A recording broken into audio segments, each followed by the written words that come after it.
39 degrees or below for 4 hours is what the U.S. Department of Agriculture says an average refrigerator will stay cold and keep food usable for up to 4 hours. So I have a refrigerator, freezer, thermometer, and I'm going to put it in the refrigerator and I'm going to check the temperature. Using the controls on the refrigerator, I need to get this internal temperature to below 40, 39 or lower. If this was a freezer, in the freezer section, I need to get the temperature already set to 0 or below. So with food set in a refrigerator properly arranged, by the way, the door is the warmest area of your refrigerator, and the lower shelves are the colder you go. The colder you go, the lower you get. The first thing you need to do when there's a power failure in your home, apartment, or residence is document what time did it start. Because I need to time it from 2 hours to 4 hours. I need that period of time.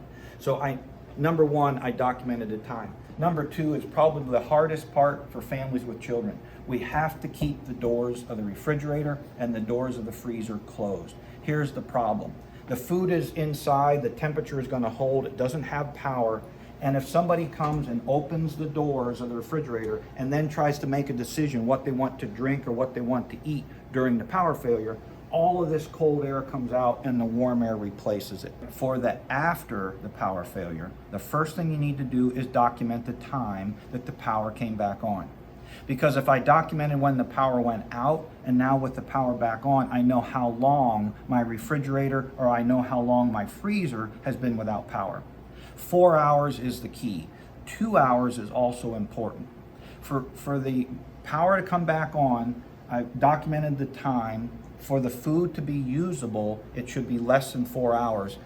But I should also get inside the refrigerator with the power back on and check what the temperature wound up. What did it warm up to? Because if it's below 40, I'm good to go on a lot of stuff. And if it's above 40, it's going to be when in doubt, throw it out. So here's my plan. I'm going to start looking through I got the data. I know what time, I know how long I've been without power, I know the temperature inside, and if it's above 40, I'm going to start picking through the food in there, and chances are everything will be thrown away, at least the perishables.